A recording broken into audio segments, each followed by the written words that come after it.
Welcome to Music Crush, a new music podcast hosted by the Flute New Music Consortium. I'm Nicole Reiner. And I'm Elizabeth Robinson. If you like the show, please rate and review it on the platforms wherever you listen to podcasts, particularly on Apple Podcasts. It really helps people find us and grow the show. And of course, you can learn more about Flute New Music Consortium at flutenewmusicconsortium.com. So Elizabeth. Yeah. We've talked in the past about going to festivals and what we get out of them. We've talked to some composers that we've met at, I guess it's really just the one festival. We have talked in several episodes about that Music by Women festival that we went to together. Sure. It gets me thinking about wanting to get out and do more music shopping. I feel like I've done the flute circuit. NFA is always going to come back, I guess, but I guess, it's the minimum $1,000 a pop to listen to a bunch of people play Doppler. So I'm personally not putting that on my calendar for the next year or so. I don't even dislike Doppler. It's just sort of like the symbol that I have for not creative programming. I feel like of the objectionable 19th century composers you could list, he's maybe not the most offensive, but I get the feeling that's not your point. Please continue. Kulau? What do you think of Kulau? Too soon. Oh, I forgot. I was just thinking about all those dreadful duets. I want to go shopping again, and I don't feel tapped into the new music scene, even though I feel like that's a crazy thing to say since we run Flute New Music Consortium. But we're in kind of a funny little corner where we've got flute in the name. I feel like we're in a little bubble. Do you know of any new music festivals that are interesting to attend or that you're interested in attending? I can think of a few new music festivals, but before I launch into that, I do think it is hard to feel connected to a new music scene when you are not coastal. I think one of the things that I've observed is that there are these huge pockets of community, but they all seem to be located in New York City or around New York City, or there's a lot of cool stuff that's happening on the West Coast too. But if you don't live in one of those places, I frequently feel like I have my face smushed against the glass and I'm just sort of watching other people have a great time. I guess one of the exceptions, I got to do a guest spot with an ensemble that was performing at the Mizzou New Music Festival that was in Columbia, Missouri a couple of years ago. And that's one of those where they have one or two ensembles that are sort of the feature ensemble. So I think that's been Alarm Will Sound for a number of years, and they bring in student composers, and the composers get their works workshopped by Alarm Will Sound, which seems like a super cool opportunity if you're a young or up and coming composer and are able to participate in that. I've had friends who participated in Bang on a Can, which is a little bit more experimental, and they don't do as much with social media that I overlap with. So I only know of the things that happen there just from stories that I've overheard at other conferences. But I think the one that I've had my eye on the most, because they have the social media presence that overlaps the most with things I see, is New Music Gathering. Have you heard of that one?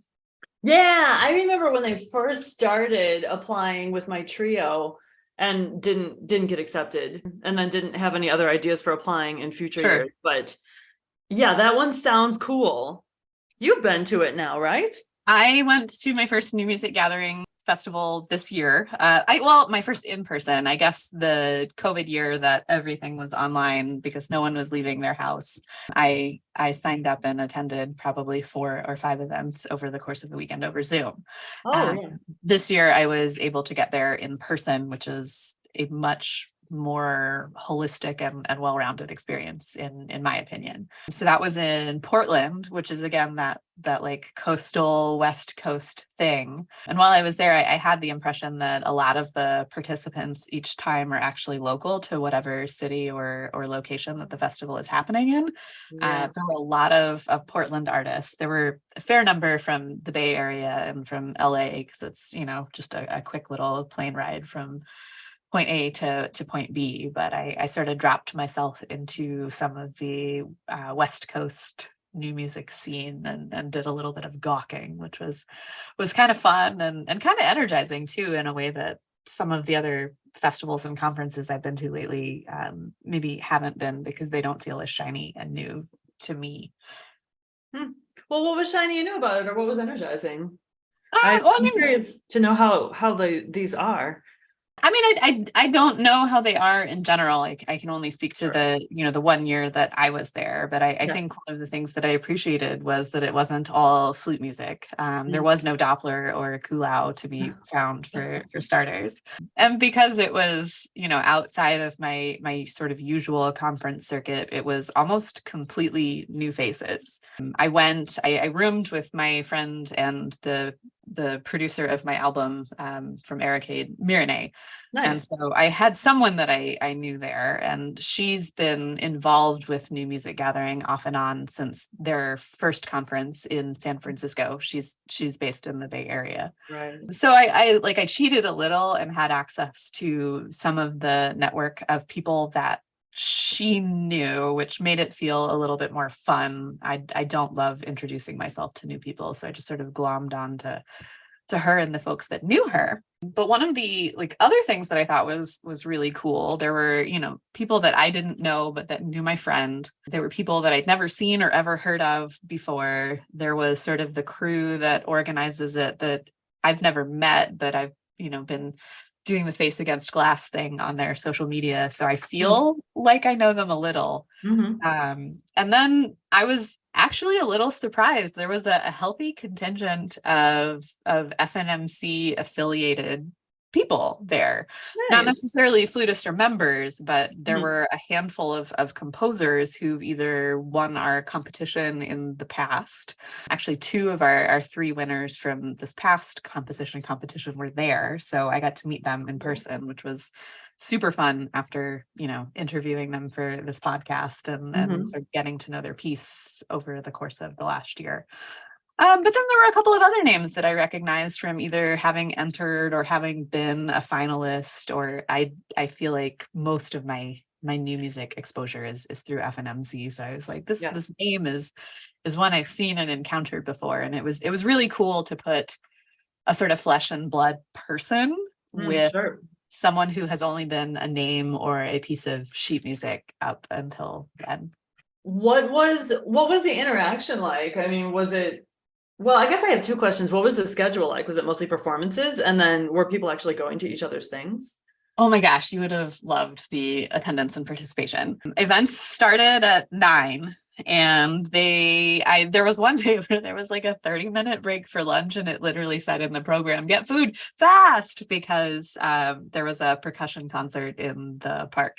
But concerts and talking, they sort of have parallel events happening in most of the hour blocks, where some of it was performance, some of it was people presenting their pet project or something that they were really excited about. And that went up to dinner time. And then at least 2 of the 3 nights, maybe all 3 nights, there was sort of an evening concert, sort of similar to the NFA Gala, where this is the only thing that's happening. And it's a headliner that you feel like you need to go see. And then I didn't make it to the concert after the evening concert, but there was often a 10 p.m. concert for the real night owls Oof, of yeah, the I can never conference. make those. I mean, I always think to go I to bed. overheard one of my conference friends saying, "Oh yeah, I'm talking at 9. It's really early. I understand if you don't want to be there." And in my head, I was like, "No, 9 is so much friendlier." But 10 p.m. Pacific was definitely past my bedtime at this given Right. point. But it sounded like those events were super fun. The thing I noticed and what actually made me think of you and wish that you had been able to be there with me, all of the events were really well attended. I don't think I went to an event that had less than 20 or 30 people in it. People were there to see stuff and do stuff. That's So so it was great. a little sparser around meal times, and it was Sure. maybe a little sparse at the first event at 9 or 10 a.m. on the first day. Yeah. But the last concert that I went to, Saturday was the last full day, and I went to the 8 p.m. concert, which was Caroline Shaw was the headliner, but also featuring several other folks that she had performed with in the past or that were consistent participants in new music gathering. And that hall was full. It may have been standing room only, and people were whooping and hollering like it was a rock music concert, or like not.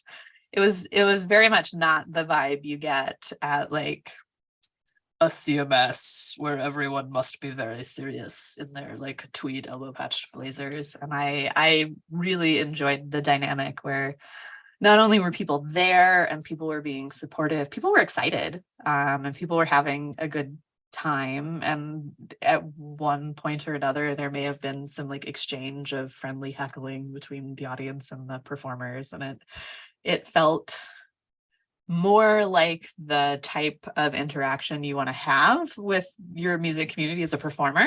Yeah.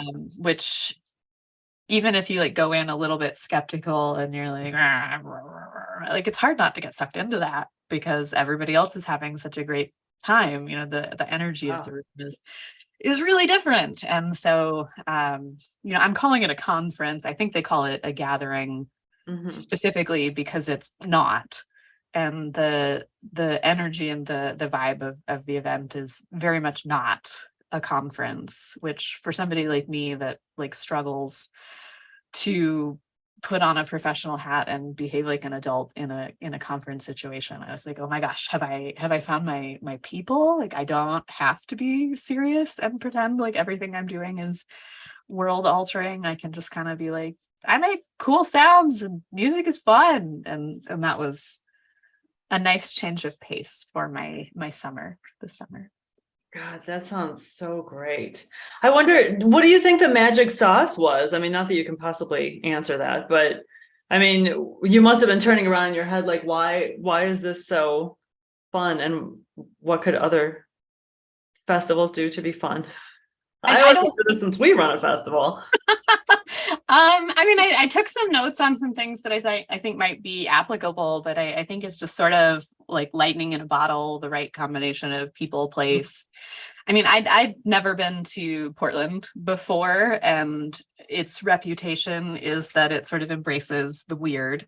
I spent a very, very small window of my life on the West Coast, but the vibe there is a little more relaxed and a little different, and I miss it so much. So people have me out to the West Coast like anytime I'm there, no questions asked.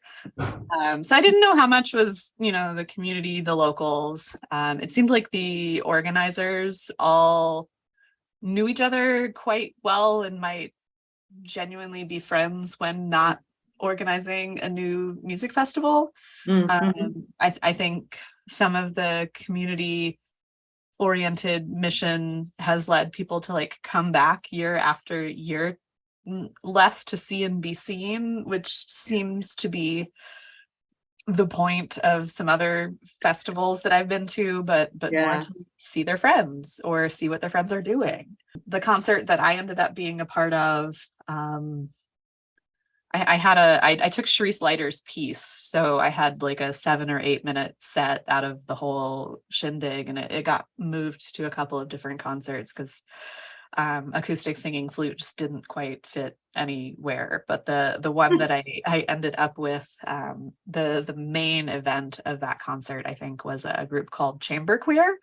And so a lot of the LGBTQIA and beyond community showed up because that ensemble meant a lot in their community. So just walking into that room and onto that stage, people were like stoked to be in the same room with Chamber Queer, and their performance had a lot of really irreverent moments in it. So like, I don't want to say they were trying to be silly, but definitely one of the last pieces that they played was some interlocking ostinato patterns done on like fans. You fan yourself, paper fans. Oh, cool. And I suspect it was done on purpose, but they're like playing with the folded up fan and doing their little ostinatos, and then the fan comes open and it makes that whoosh noise. Yeah. And they were all like really elaborate, really beautiful fans. FNMC composer Michael Janice was there and was filling in with Chamber Queer. And Michael in our interactions was sort of very reserved and very proper and very quiet. And Yeah. their fan came open and it just said "Queer AF" with a big rainbow behind. Oh. I don't know if that was funny to everyone or just because of the tiny window through which I knew Michael, but I was like, oh my God, this is everything I didn't know I needed until exactly this moment. So just little moments like that where people were not only making good music, and I think I don't want to say taking their music making seriously because that sounds very stodgy, but like all excellent musicians and very good at what they do. So quality was never a concern, but because quality was never a concern, there's a little bit more joy and a little bit I more. would hope the two go together. I mean, there should be joy in having honed that quality and being able to produce it for an appreciative audience. I mean, you say that, but then I think of like major orchestras that I have seen, or slightly less major orchestras that I've played with, and the musicians are dead inside as far as their face is projecting. That was not the case. That was not the case. At the headliner concert, Caroline Shaw could have done her full 30-minute set all herself and her music that she does, but for 10 or 15 minutes of it, she did some songs she co-wrote with her partner, and her partner spent the entire 15 or 20 minutes heckling her, like as they were performing. They were having a good time. It was impossible not to have a good time watching them have a good time. And I guess in my own life and in my own music making, like, you do take it seriously because it's important, and you do take it seriously because you work at a university and people expect you to be the adult in the room. But you kind of wonder why there can't be more joy in music making. And like there was. I'm listing two specific moments that really struck my funny bone, and I like to laugh, so I think that's what got me. But I think there was a wider range of the human experience being represented on the stage, and it felt as if maybe there was less of a barrier between the stage and the audience. And I don't know if that's the community or if that's like something that just happens in concerts that aren't on university campuses. I don't know what the secret sauce was, but it was super refreshing, even in the concerts where I'm like, I don't know anything about this style or type of music making, and I feel very out of place. The people in the room who did were excited, and it was hard not to have that like rub off on you a little bit and be like, I don't know what's happening, but like, okay, we're gonna do it. And sort of getting into it with them by default, I guess. That sounds so good and pure. It was. You would have loved it, I think. Especially by the end. Like it got off to a slow start for me. I think my first event or two were definitely types of music making where I was like, I don't know if this is my room.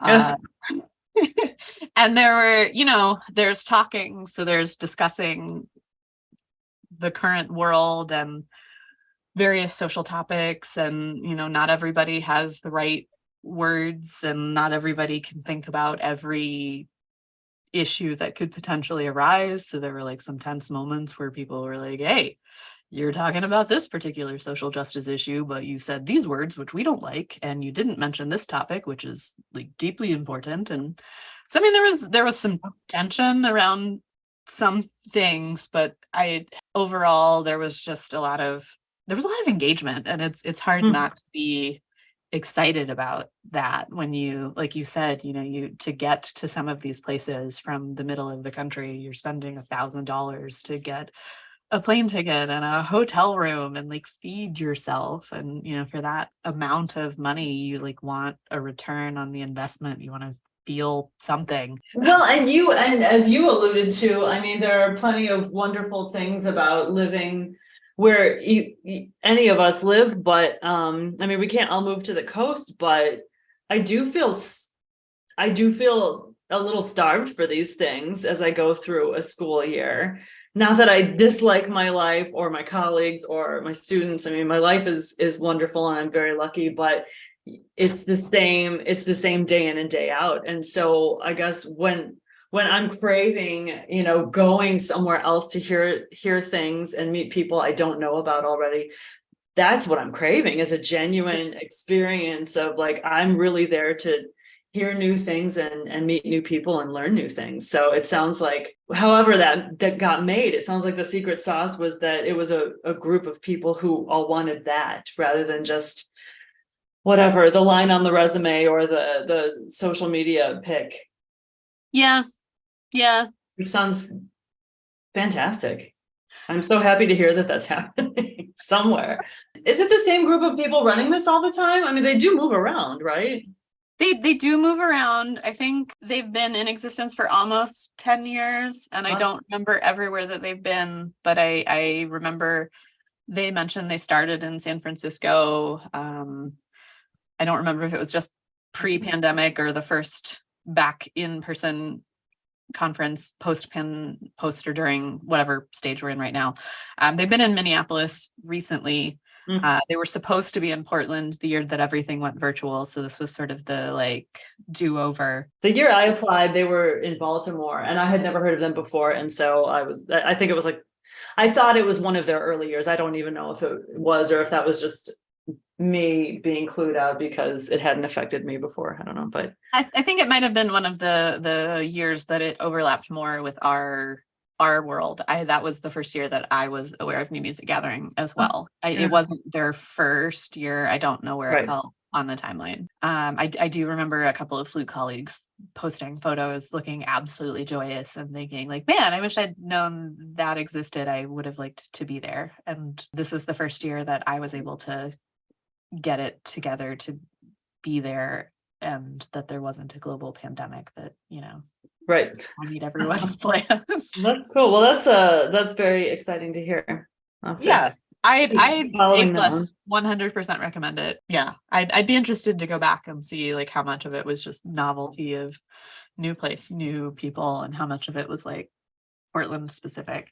But I guess as I was talking to Mirane, because she's been involved with them off and on since the get, she said that about half to 75% of their original planning team has sort of turned over in the intervening years. So it is an evolving organism, as so many things are, but it's cool that whatever iteration was able to hold on to the mission statement of a gathering rather than like an upturned nose kind of event.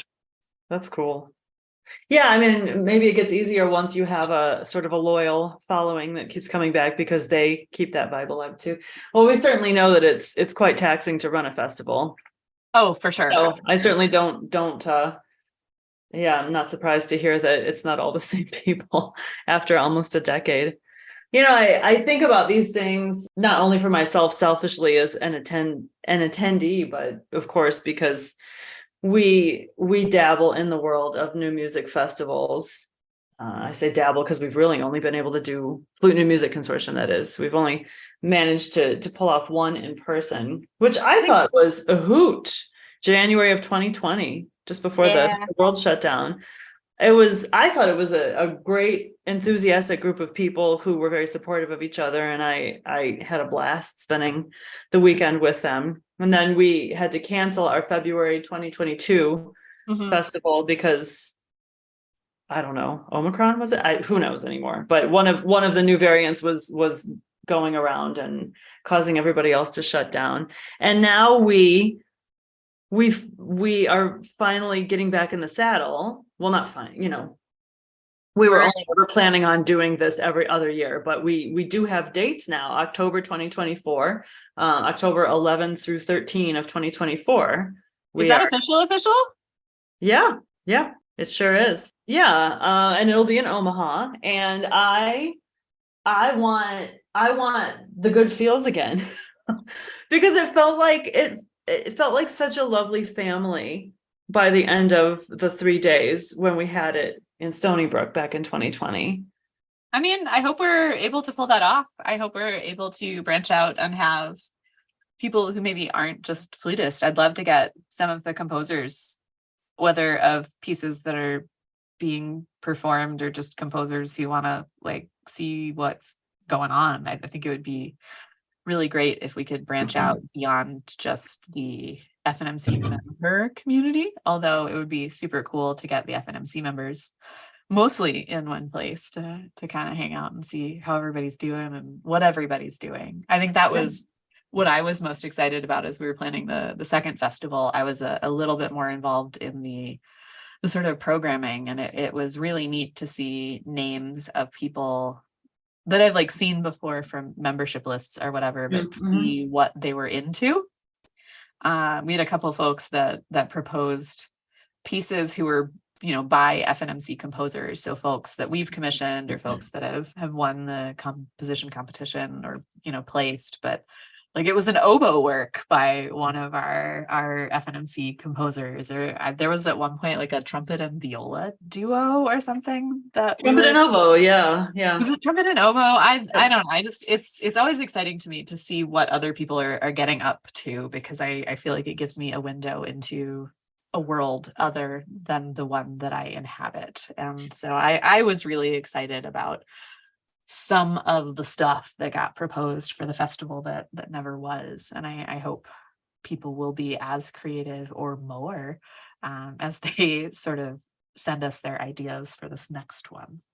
Yeah, I think it's and certainly no shade to the flute players. We are also flute players. I think this is something that we've been trying to turn around in our minds and in conversations for years now. And I think how do we, of course, we appreciate, I think new music is always going to have more flute players than other instruments, probably because we can do so much of it. I mean, there are probably a lot of aspects to this. I think flute players tend to be more bold and experimental because, my God, there are just so many of us, and we know that we need to try on other hats and distinguish ourselves. The instrument itself lends itself to so much experimentation, and I think a lot of composers know this and appreciate this, and I'm very grateful for that. I love that I play an instrument you can mess around with so much and make experimental sounds on, while keeping our flute bass, our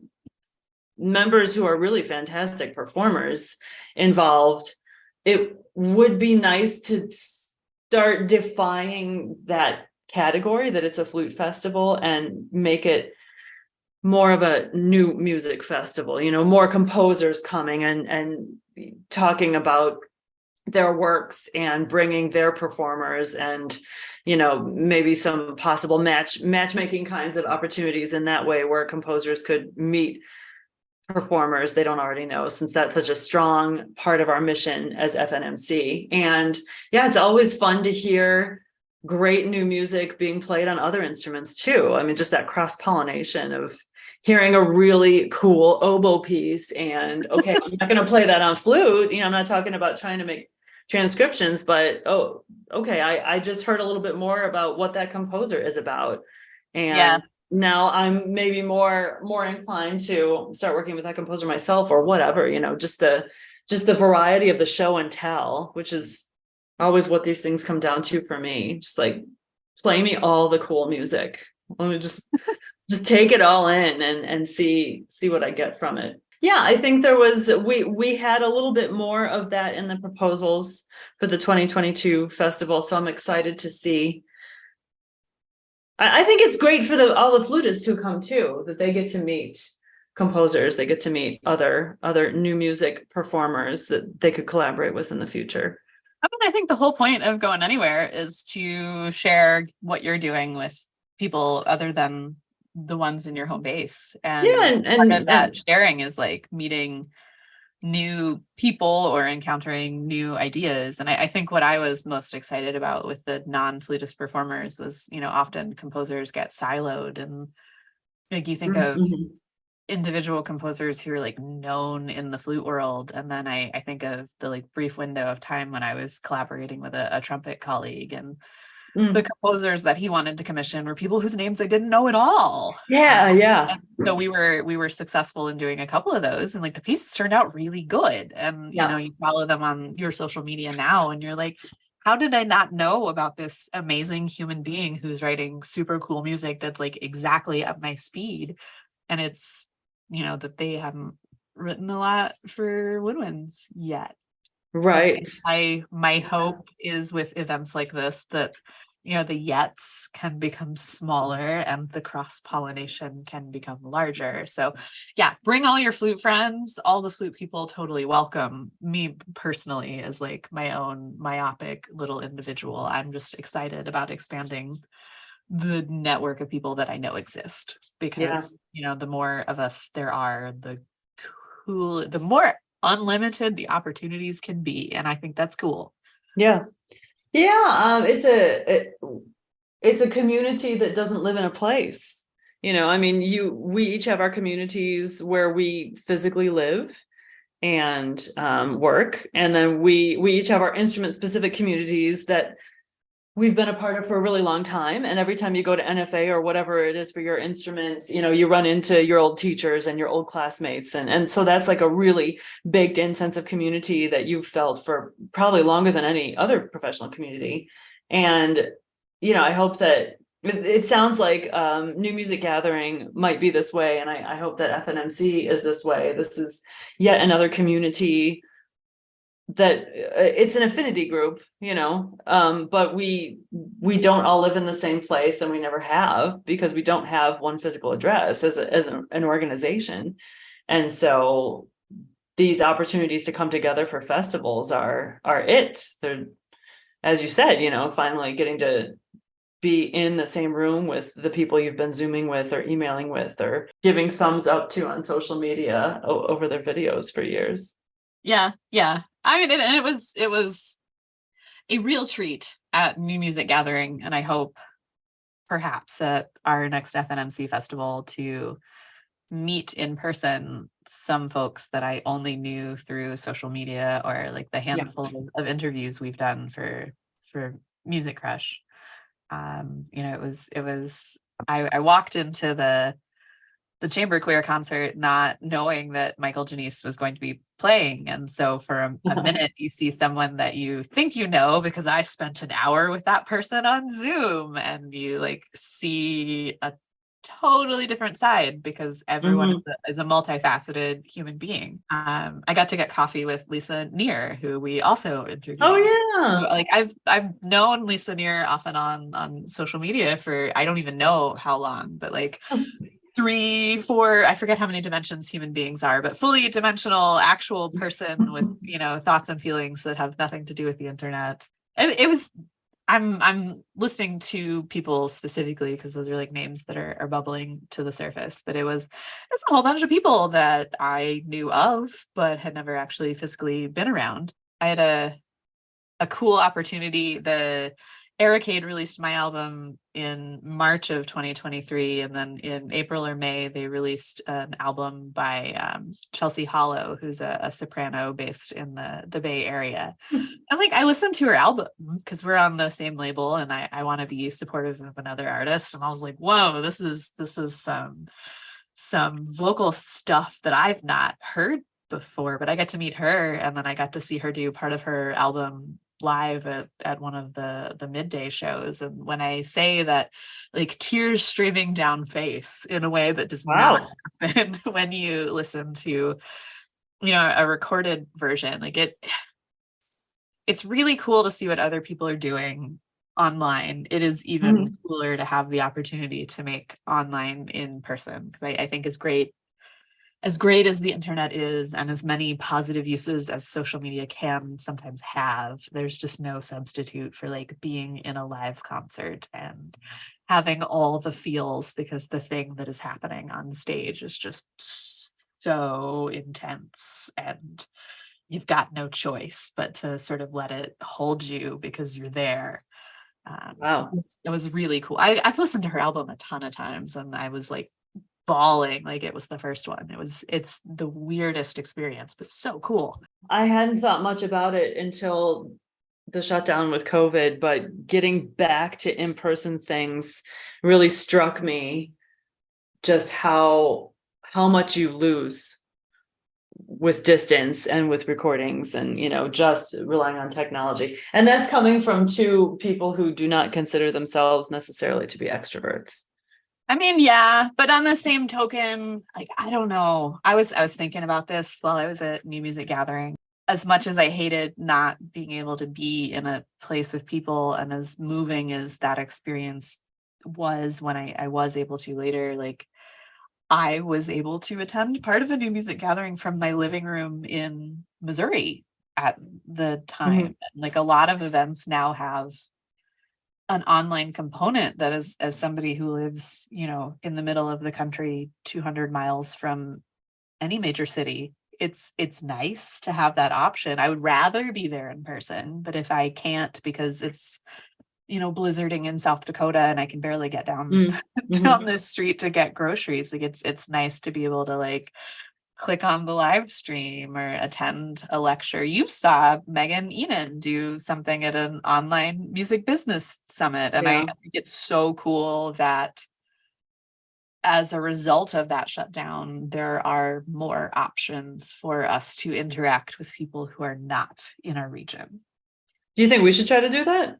I lack the technical ability to make that happen. I don't know what the interest level would be, but I guess my point is I really appreciate live events in a way that I didn't before, but I'm also so grateful that people who maybe don't have to live with the shortage of live events have adopted some habits that allow me to, like, smush my face against the window and see what they're doing from wherever it is I happen to be located. We've gotten some comments, or not comments, we've gotten some questions in previous Music Fest years about how to know what to propose. Oh, yeah. Do you have advice for listeners about putting together a successful proposal for our festival? I mean, because that's what we can speak to the most. But I guess you could talk about, hey, it's hard to know when you get a proposal accepted, you don't know what the conversation was that got that accepted. Whereas, I think that's the way with all applications, though. Like, right. But I mean, so being on the other side of it, when we're the ones looking at the proposals, do you have advice on how to create a good proposal? I think it's like applying for a job. You kind of have to get to know the organization a little bit and find out what their mission is. I don't really read conference themes because it does not seem to me from the outside that people are actually taking those into consideration. But then I get to New Music Gathering and their theme was purpose. And darned if people didn't talk about purpose, like, every time they were introducing a piece. And I thought, well, maybe this is why I've had such a hard time getting a piece accepted. Maybe I should read better.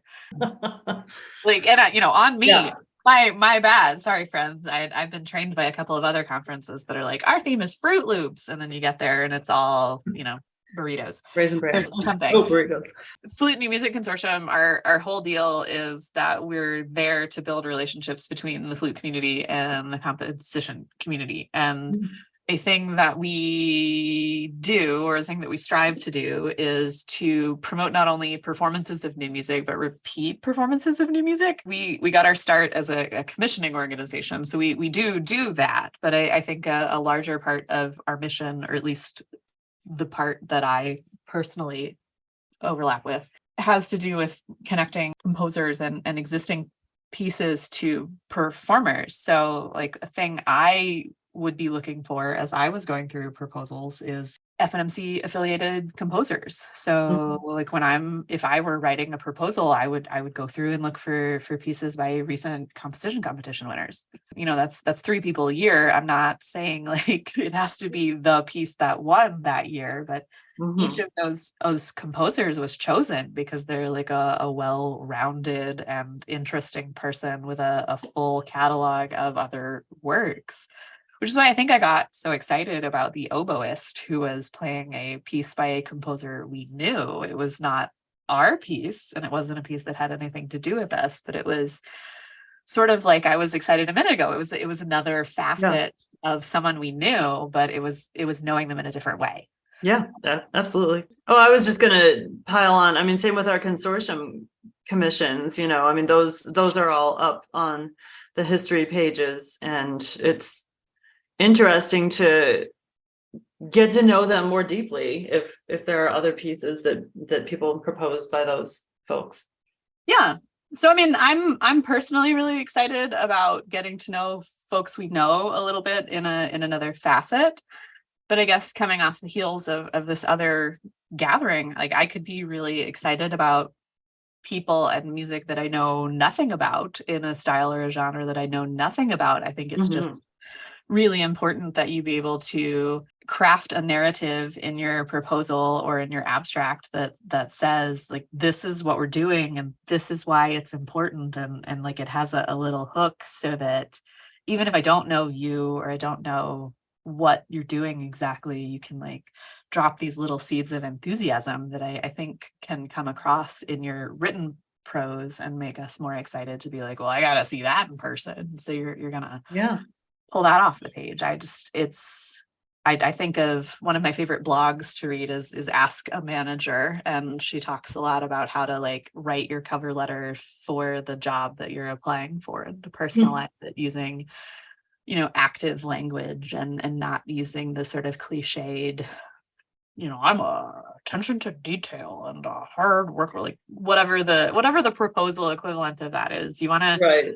You want to market yourself, you want to sell yourself, and not in like a smarmy, gross, nobody wants to be around you way, but in a, I'm doing this and I'm doing it because I feel it's important and I'm passionate about these aspects. And I think that's what gets other people excited to see and hear those things is like your enthusiasm. So if you could just not monster type blah blah blah blah blah boring proposal, can you do something to sort of make your enthusiasm or your unique identity jump off the page? Like if it's not something we already know a little bit about, you're gonna have to be a little bit punchier in what you're describing. And I am playing this piece by this composer. It is 7.5 minutes long.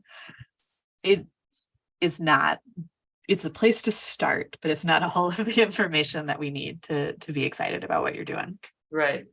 Yeah, and I agree, and want to also continue to highlight the idea of getting to know the organization, whoever that organization is that's running the festival, and not in a suck-uppy way like you guys are the best and I idolize you, like we're not looking for that, but it can also feel formulaic and that like I am this person and this is my shtick and these are the things that I always do. Yeah. And okay, well, is that going to actually suit what you've learned on the website about our mission statement, our supposed audience, our previous work and previous audiences? So getting a sense, and it doesn't need to be as perfectly catered as I have a Charisse Lighter piece for you, although we always get excited about Charisse. But getting a sense of the possibility of meeting halfway, that the organization is meeting a new community member, and the performer or the composer or workshop speaker proposing is looking to join our community rather than just like do the same thing in a different city. Yeah, I think being excited about presenting and performing for the people that you're writing the proposal for. I'm liking this job application metaphor more the more we talk about, like you'd gotta write the cover letter for the job that you're applying for, and not submit the cover letter that you have with like the nouns changed. Yeah. But also and you and I have talked about this, so I'm gonna just like shoehorn this in here.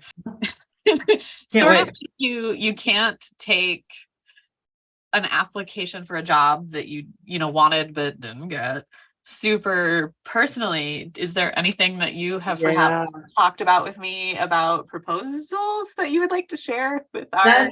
I would love to. Yeah, because for the last two, I was experiencing the proposal process as the membership and communications coordinator, not as the president. And so I was the one answering all the emails and, sending out all the acceptance letters and the rejection letters, and seeing, I think, firsthand the consternation when what was proposed was something we accepted, but with alterations. It was interesting. Sometimes, a person will propose a very long amount of performing, like 6 pieces or something. And you can do that. Absolutely. I think actually it gives us more to work with. It gives us more opportunities to consider what you're proposing and try to make space for you. So, you can propose however many minutes of music you want to propose.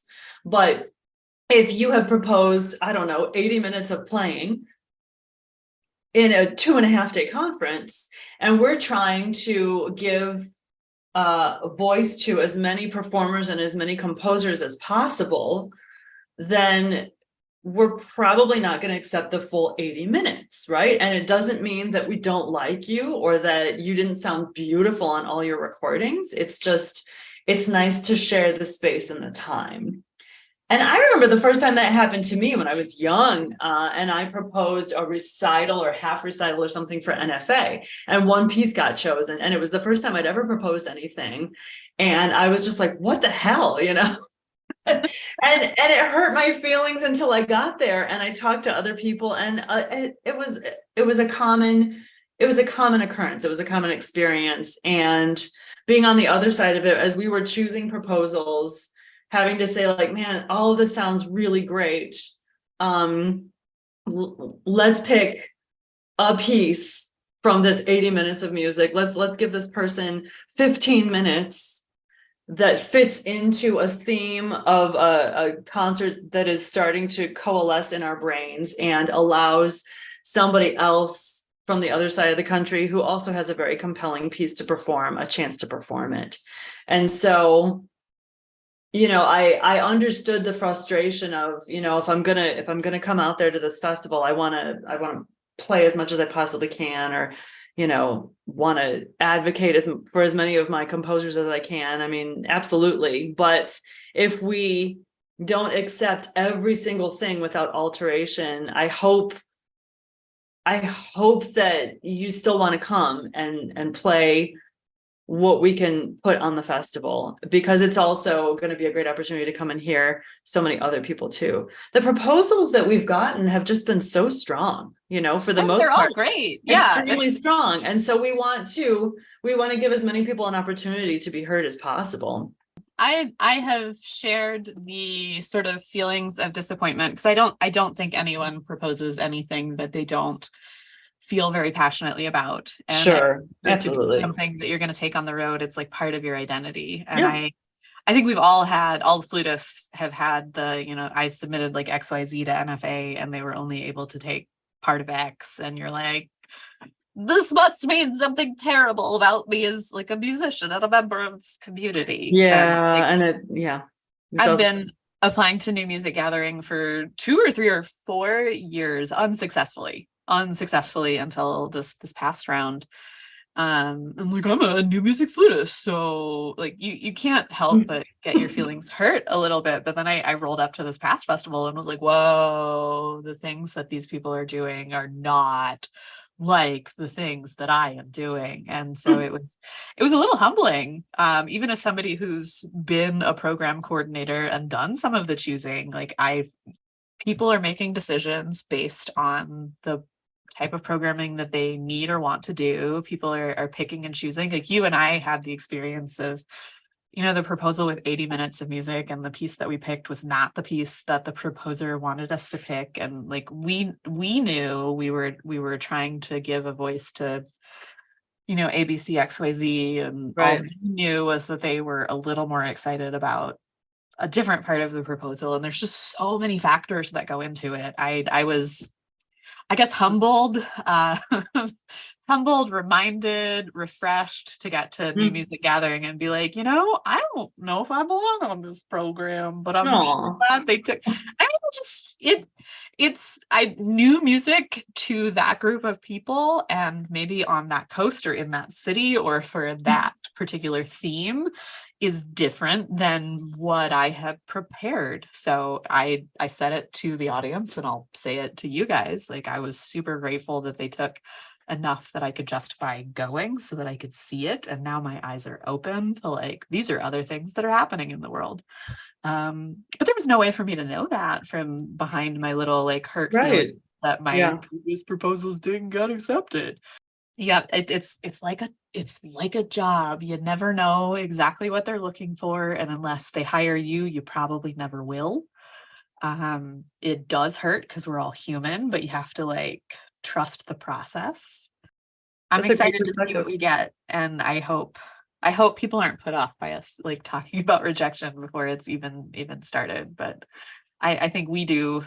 I know you and I and FNMC as an organization is really trying to get as many different voices to a place as we can, and we want as wide a range of programming as we can Yeah. reasonably support, and we're making the best decision we can make with the information and the proposal.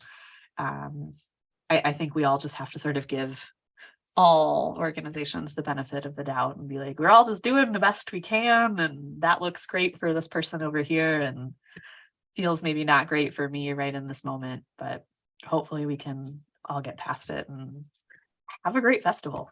Yeah, absolutely. Yeah, and I mean, my personal process these last two times that we've gone through the proposal process has been, quick scan and elimination of anything that just didn't fit the bill. There were a couple people who just didn't read the directions, and so we're So don't proposing. propose Doppler. Is that what you're saying? Or yeah, or like do the math. I mean, like I remember something.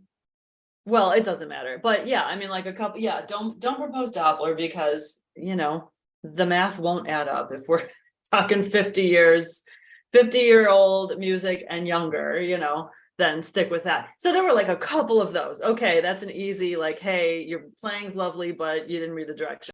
And after that, honestly, my next thought was I'll listen through and hear if anybody's sort of maybe a novice and not ready to perform on the festival, and there weren't any. Yeah. So I mean, if you get a rejection or if you get a partial acceptance, which is much more likely, I think, from a lot of festivals. I know we do this. I know a lot of other festivals do, or conferences.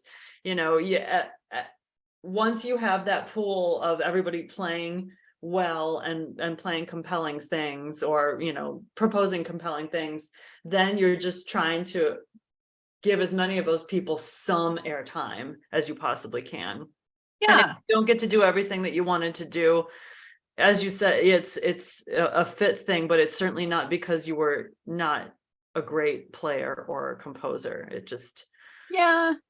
not all of it worked out timing wise for us or theme wise. And some of those we kind of know what we're looking for. You've detailed some of those things, but then the proposals come in, and then pieces start to coalesce and fall into categories and possible concerts, and that is not something we can anticipate until we Yeah. get all the proposals in, what fits together nicely.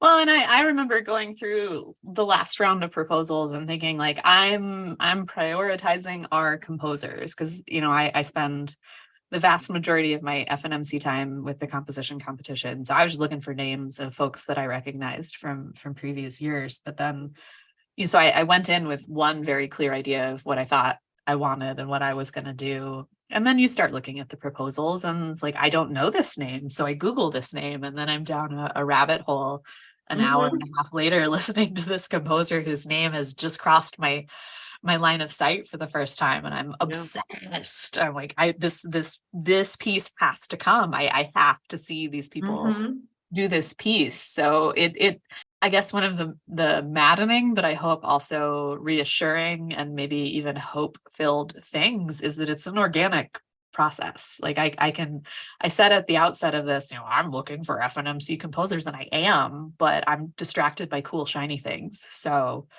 like propose the thing you feel passionately about, and who knows what's going to happen. So as you're reading through proposals, we may go in with a really clear-cut idea of what we want, but I think a compelling narrative and a cool recording, like a clear, well-articulated mission or purpose to what it is you're hoping to accomplish with your time at the festival can really turn that around. So it's maybe frustrating, maybe a little bit maddening, but also I think injects a little bit of hope and opportunity in like, I think I know what I want, but you can change my mind pretty easy. Yeah. So That's a great perspective. That's good advice. And then like if it doesn't work out, keep applying. I've applied to a lot of new music gatherings, and I've been to one. Like who knows? Maybe the next one will be your magic one. Yeah, Who ever knows? true. Well, did we make an episode? I hope so. I think we made an episode. Hooray! Thank you for joining us for another episode of Music Crush. You can subscribe wherever you get your podcasts. You can also support the podcast, read show notes, and learn more about FNMC by visiting www.flutenewmusicconsortium.com.